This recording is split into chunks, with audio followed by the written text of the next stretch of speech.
So today we are discussing the Fox experiment. So this just came in. This is the Kickstarter edition. And of course I got a damaged box. Got a nice slit down the side. Traditional. Yep, as is tradition.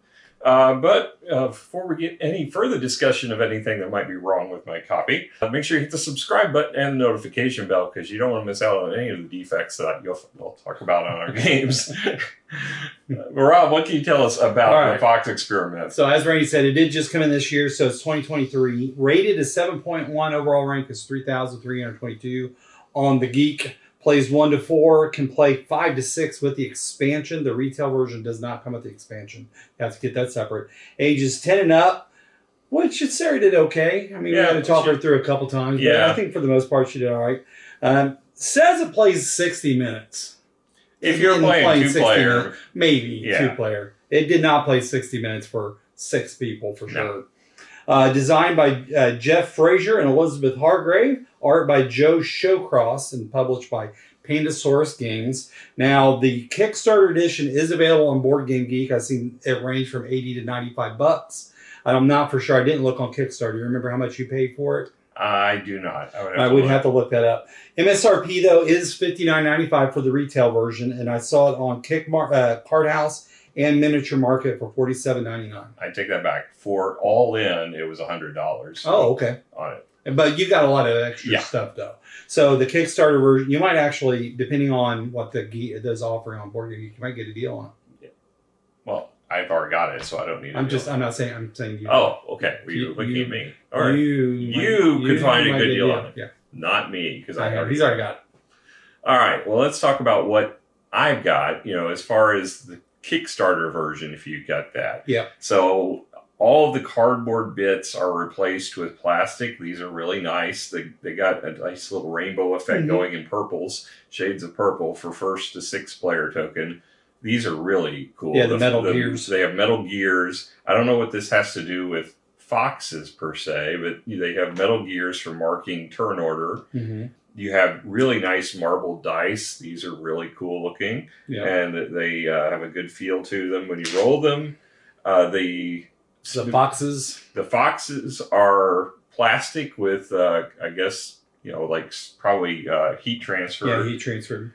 But these are really nice as well. Now, I saw some people complaining because the base game, if you buy it retail, has wooden ones, and some people prefer wood over plastic, I guess. But these work fine. I think they're really nice. The standard one has play boards. And you can upgrade with the all-in, you get play mats. Now, this is where problems start arising.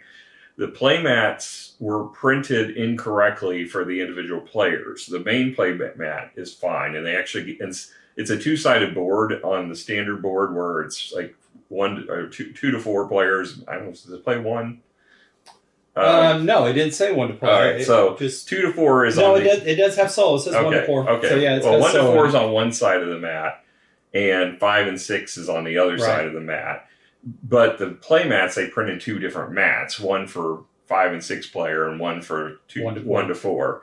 And so you actually get an extra mat. And then they have mats for all the up to 6 players. So there's 6 player boards. Individual player mats. These are misprinted. So they are supposed to have a 4 victory point, 5 victory point, and 5 victory point at the end. And it's got 4, 5, 4. It's not a huge deal, but the other problem is they're a bit blurry compared to the cardboard. So a lot of people are complaining about these play mats. I don't think really not that huge of a deal. Yeah, because if you did the math, these came to $10. What was the bigger problem was the response that Pandasaurus gave customer service-wise. They basically looked and saw the people's complaints about this. They didn't know how to address it because obviously play mats are not cheap to replace. And basically said, the response was, basically, it's not that big of a deal. Yeah. And buck up, buttercup. Yeah. And then they said, but by the way, if you haven't already done so, go and review this game on Board Game Geek. So there's been a lot of review bombing happening as a result of that. And now they're not sure still what they're going to do about the play mats, but there's also a couple misprints on the cheat sheets and one of the pups that come standard. So they're going to be reprinting those, they said, but it'll probably be March before we get replacements. So I assume the retail would have the same problem with the misprinted card and the Maybe cheat the player sheet. boards. But the player boards are going to be fine. Okay. Because it wouldn't have the playmats anyway. Got it. So you do get all of the tokens that are cardboard or upgraded. There's actually no cardboard in this, except for the tokens. Other than the gear tokens. Yeah.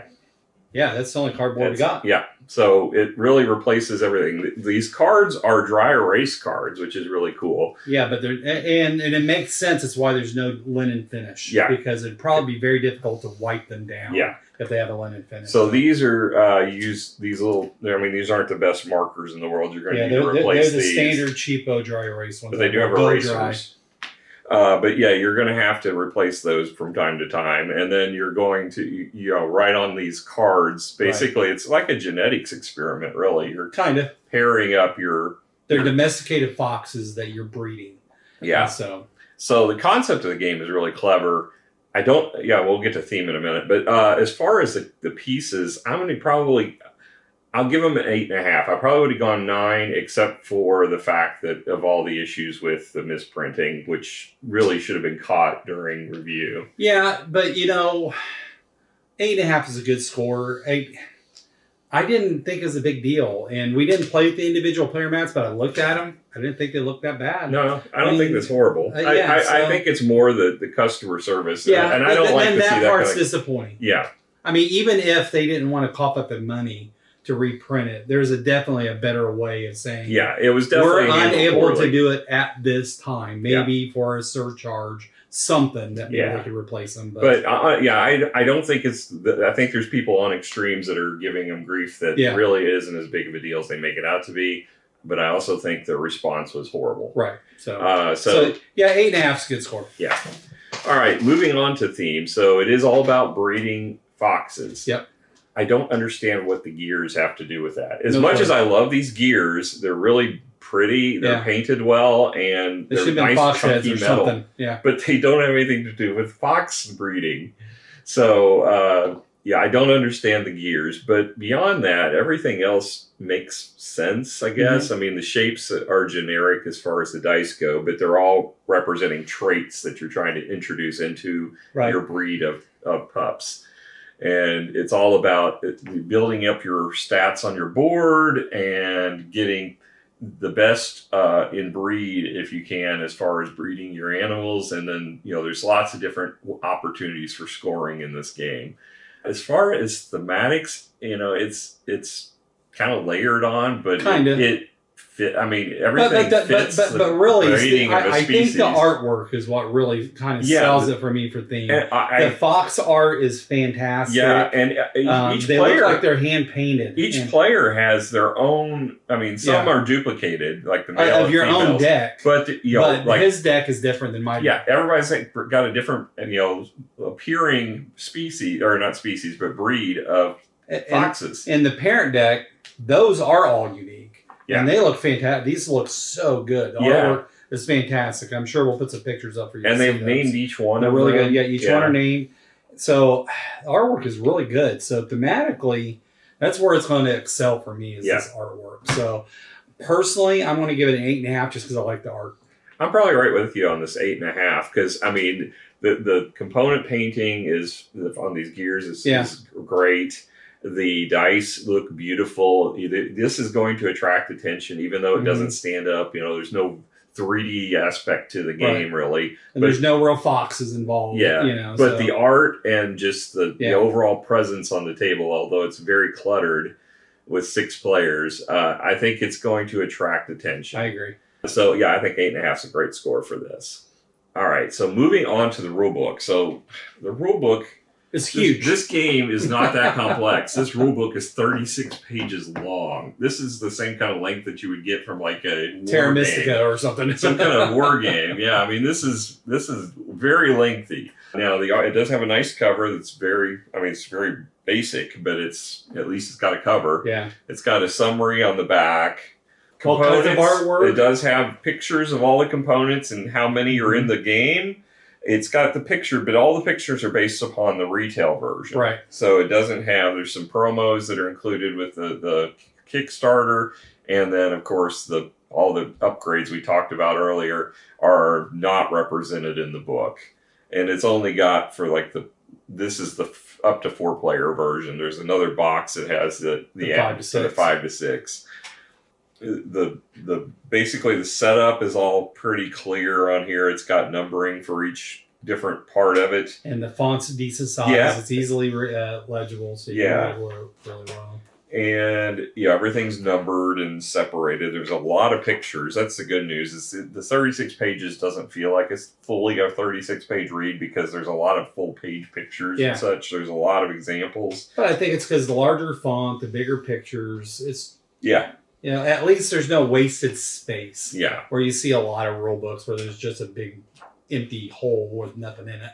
Yeah, and the breeding part, this is probably the most complex part at first, when you're trying to learn the game, is how the iconography works with the breeding of the dice, and then ultimately applying those to upgrades to your board and your cards and how you're going to do it. Because, just like if you're doing kind of like a family tree, you've got a mother and a father pup, and then or a parent, and then you're going to create at the start of the game 1 pup, and then it'll increase potentially over the course of the game. But each one of those has its own genetic markers, if you will, for the different traits, and all of that's explained very well in here. There's really nothing that's done poorly in it. It's just excess reading. Now the good news is once you get to page 22 and 23 is where the in-game scoring is. The rest of it is for 2-player mode. I wouldn't recommend playing this at 2-player because basically it introduces an auxiliary pup. I think this is best 3 to 4-player. Yeah. And once you get 5 or 6, it felt a little too chaotic, and certainly it's a table hog. It's going to cause clutter on your table. There was a little bit of anxiety going on with 6 people here because they're all talking, trying to explain how to play, and not people hearing. And because it was a little much. We played. It was 6 players with 4 of which hadn't played before. Yeah, I've played it 3 times. Miranda's played it twice, but she played dropped out to let before. Sarah play, and then you've played it. This is your second time. So, and then the solo mode is in here at the back, and it's kind of lengthy section for solo mode, like 5 pages, I think. And then kind of the appendix to kind of explain the cards. Yeah. So, what would you give it? I'll probably give this. I think it's done well. I'll give it a 7.5. I would have given it an 8, I think, on the book, but the misprinting on the cheat sheets, that just makes problems while you're trying to learn the game for new people. So we didn't even use the cheat sheets because we knew there were problems. Right. So it's just and it is easy enough to explain the game that you don't need them. So I think that's a fair score. Okay. All right. Moving on to gameplay. So the start of the game, your board is not going to have any tokens on. It's going to be empty. You will get to create 1 pup by default when you're starting the game. You will get a in-game scoring card. Well, during game, you're going to be filling it in, but you're going to have goals, basically. This is going to give you. And in this case, they're called study levels. Yes. So there's 4 different traits, purple, brown, teal, and pink. They represent different things. I know barking is the teal.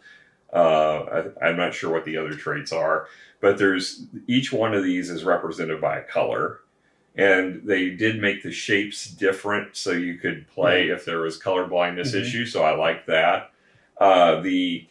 This will help guide you on which parents you want to start the game with, because you're going to want to get ones that have the traits that are going to be on here so you can level these up during the course of the game. And that's in-game scoring. Yeah.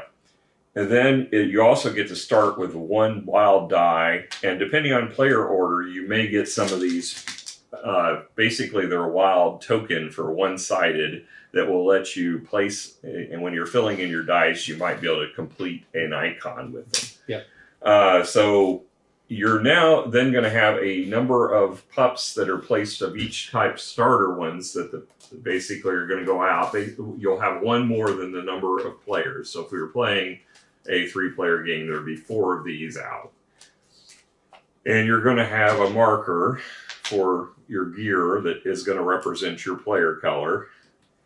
and you're going to have tokens face up here. And depending on the players, we're on the 6-player side right now, but we'll pretend this was a 4-player or a 3-player game. So you would have enough tokens for the player count, plus an empty one, which could be taken to guaranteeing your first player.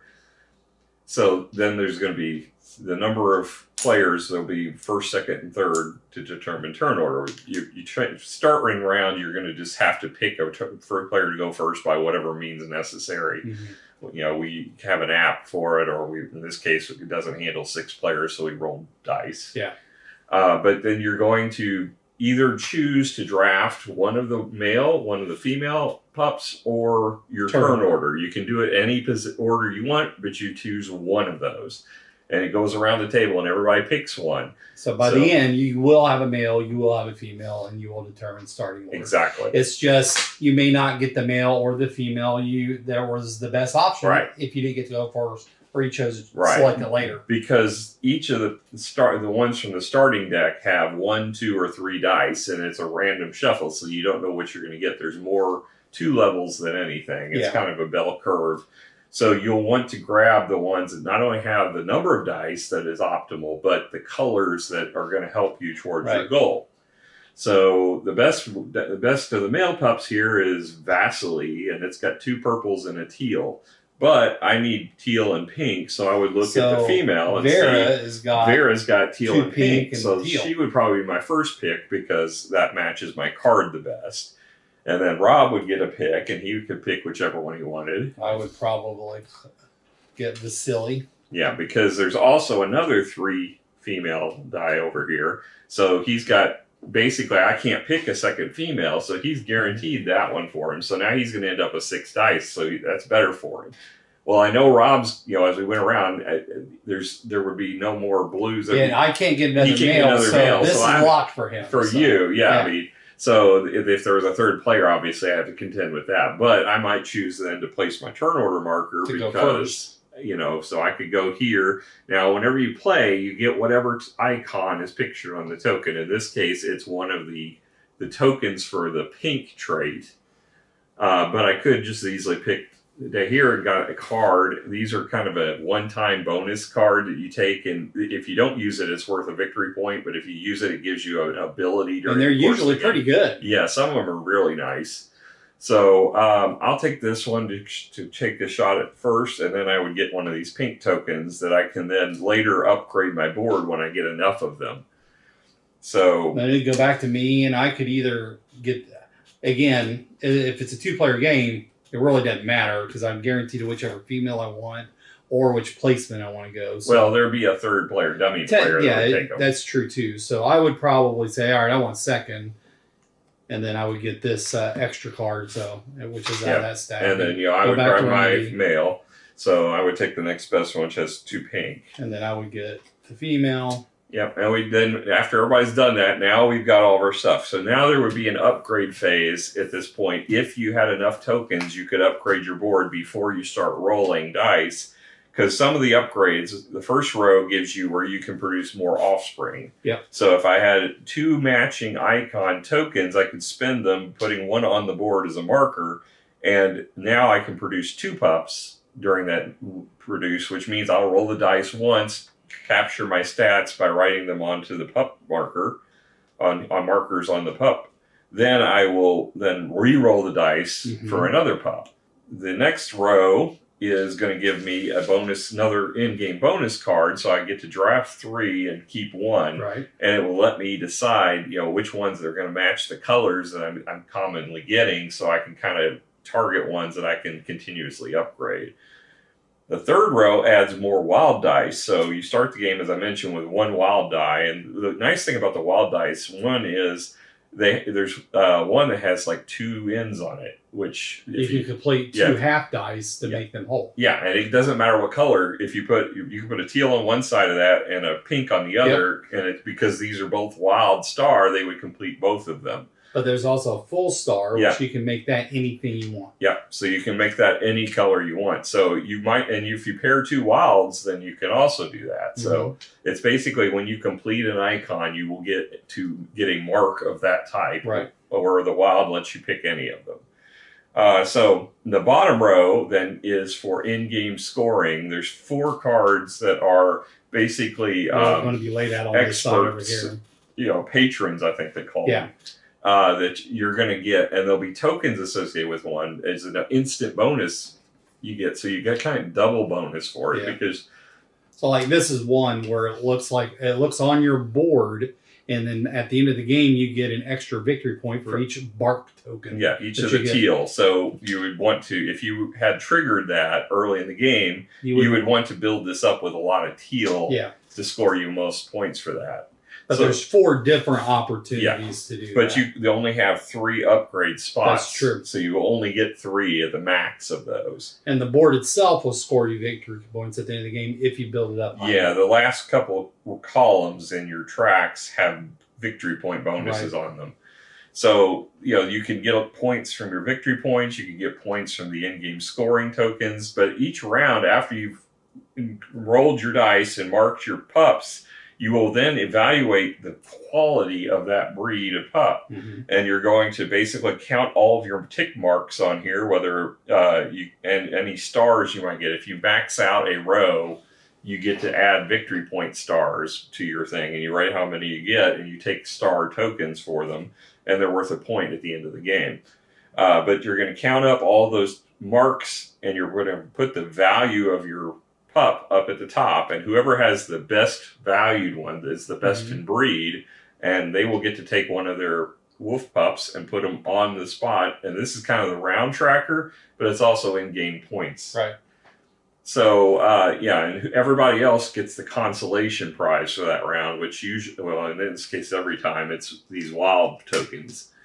So they're one-time use tokens, so you have to pay those, whereas these dice that are wild, you get permanently. Every round, you'll get the same number back. And at the end of the last round, you don't get any victory points except for the one person who is the best. The consolation prize, as we kept calling it, for those who don't get anything on that last round. But if it's a friendly tie, so if 3 people have the same value, they all get to put their score marker their victory points. Yeah.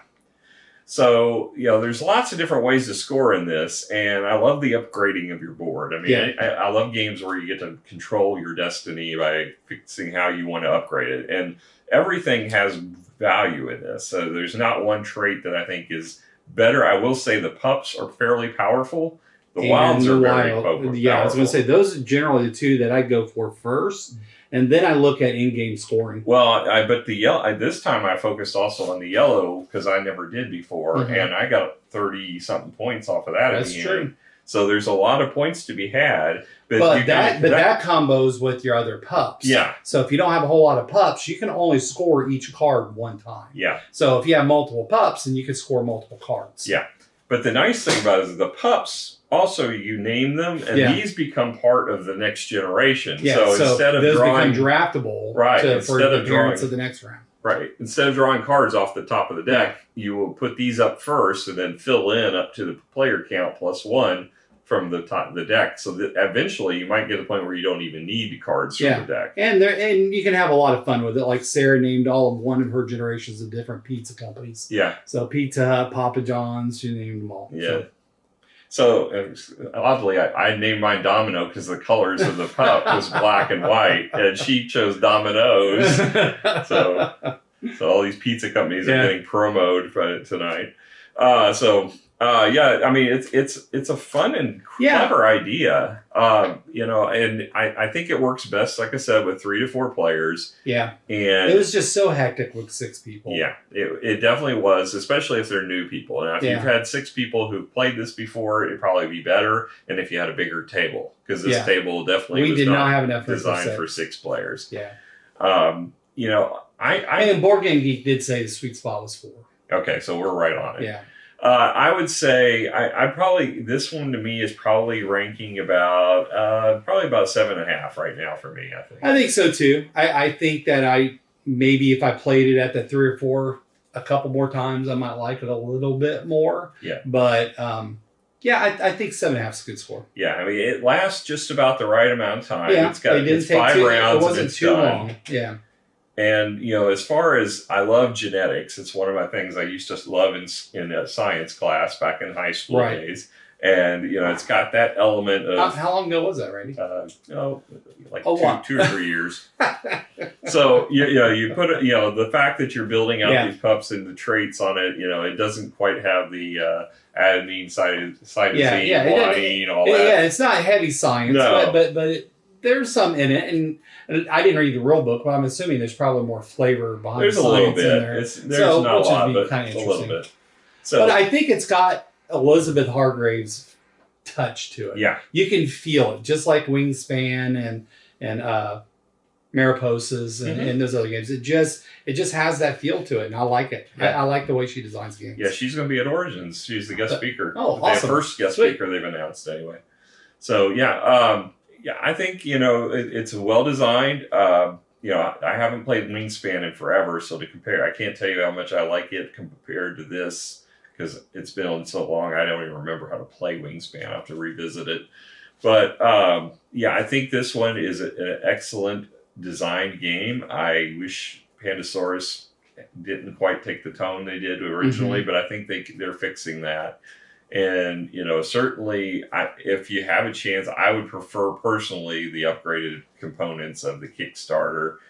It's not that much of a price difference, actually. It's really not, but I have to admit, I do like these a lot more than cardboard. Yeah. I don't know about the player pieces, and all that. I could probably do without that, but these, I really like these better than cardboard. So that would make it worth it to me. Yeah, well, I mean, for me, I love these metal things. These are my favorite. Well, I love them too, but there's no point to those whatsoever. There feels like a point to these. Yeah. So, well, that's our thoughts on the Fox experiment. So if you've gotten yours, let us know what you think. Yeah. If you've, if it's the first time seeing it, if you have any questions, let us know that too. We'll be happy to answer. Or what you thought of, what we thought of or found out as the mistakes. Were they a big deal to you? Yeah. So they're not to us. Yeah. So until next time, stay foxy, and we'll keep reviewing these games for you. Bye. Bye.